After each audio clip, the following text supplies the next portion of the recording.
ओम शांति। चौथा है विलीन अवस्था, जिसको बाबा लवलीन अवस्था भी कहते हैं। जो अगर हमें इस पर बाबा की बहुत सारी मूल्य हैं। लवलीन, लोग समझते हैं कि आत्मा परमात्मा में लीन हो जाती है। बच्चे, ऐसा नहीं। आत्मा तो अनादि अविनाशी है और शिव बाबा तो बिंदु है, उसमें लीन कहाँ से होगी? दोनों अनादि अविनाशी हैं। लव में लीन होती है। उन्होंने समझ लिया कि आत्मा ही लीन हो जाती है। ऐसे बाबा ने कई मूल्यों में स्पष्ट किया। तो वो लवलीन जब बनोगे तब वो स्टेज आपकी आएगी। तो उसके लिए बाबा ने कहा है लवलीन बनो।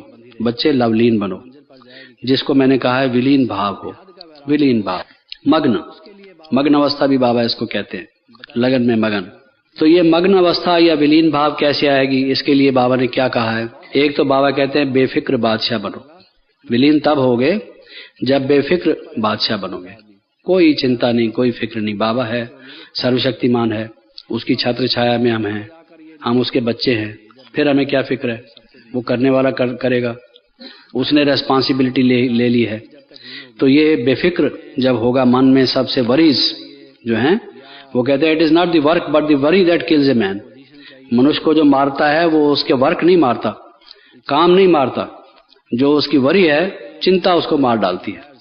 तो ये चिंता घुन की तरह से खा जाती है, चिता की तरह से।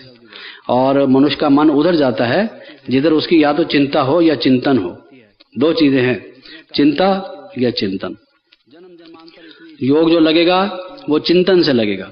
और अगर चिंता होगी तो चिंता भी एक प्रकार का चिंतन ही है। तो फिर वो चिंतन नहीं होगा। वो जिसकी चिंता हो, कोई माँ सोचती है, अब वो लगाती तो योग है, आती है हमारे सेंटर्स पर, उसको कहा गया शिव बाबा को याद करो, लेकिन बेटा उसका स्कूल से लौटा नहीं, देर हो गई, आधा घंटा गुजर गया, घंटा गुजर गया, 1.5 घंटा, 2 घंटे गुजर गए, बेटा लौटा नहीं। अब उसको चिंता लग गई, कहीं कार के नीचे तो नहीं आ गया होगा, बस के नीचे तो नहीं आ गया होगा, कहीं नदी के किनारे चला गया हो, तैरना शुरू कर देगा, कहीं डूब तो नहीं गया होगा। खाम खा के उसको संकल्प आते हैं और उसको चिंता लग गई। तो उस टाइम शिव बाबा उसको कहाँ से याद होगा? उसके सामने जो मन में चित्र होगा वो बेटे का होगा। कभी नदी में डूबता हुआ देखेगी, कभी बस के नीचे आता हुआ देखेगी, कभी सड़क क्रॉस कर रहा है, वो उसको देखेगी कि वो बस आ गई है एक तरफ से और एक तरफ से सड़क पर वो आ रहा है। क्या क्या देखेगी? मस्ती मार रहा है।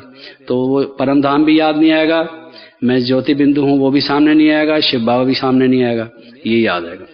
तो ये है चिंता। और चिंतन क्या है? जिसको हम योग कहते हैं, प्रभु चिंतन, आत्मचिंतन। वो है मैं ज्योति बिंदु आत्मा हूँ, वो आएगी सामने, बाकी सब हटकर। तो चिंता को हटाएंगे तभी चिंतन होगा। इसलिए ये बेफिक्र बादशाह बनो, या जिसको बाबा कहते हैं बेगमपुर के बादशाह बनो, बेगमपुर के बादशाह। और मोहब्बत वाले को मेहनत नहीं करनी पड़ती, बाबा कहते हैं। जब आप ज्यादा जफाकशी करने की जरूरत नहीं, काम करो, मेहनत करो, दिल लगाकर करो। कोई भी काम है उसको अच्छाई से करो, लेकिन कुछ जो आपकी शक्ति में है उसको करो, बाकी उसके ऊपर छोड़ दो। उससे प्रेम करो, उससे वो उसकी याद को भूल कर आप जितनी भी मेहनत करोगे, खून पसीना एक करोगे, उसमें से निकलेगा क्या? बहुत कम फल उसका निकलेगा। फल पूरा तभी निकलेगा, फलीभूत तभी होगा जब शिव बाबा की याद में रहोगे।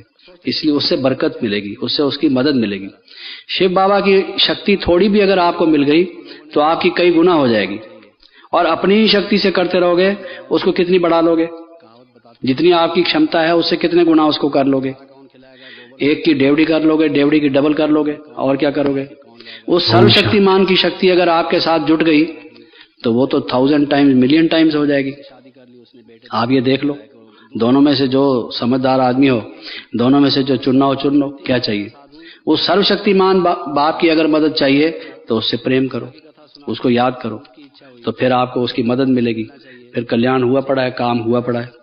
तो इसलिए ये जो है विलीन भाव तभी होगा जब इन चीजों का बेफिक्र बादशाह बनोगे, बेगमपुर के बादशाह बनोगे, और मोहब्बत जो शिव बाबा से है वो रहेगी, तब वो स्थिति होगी। ओम शांति।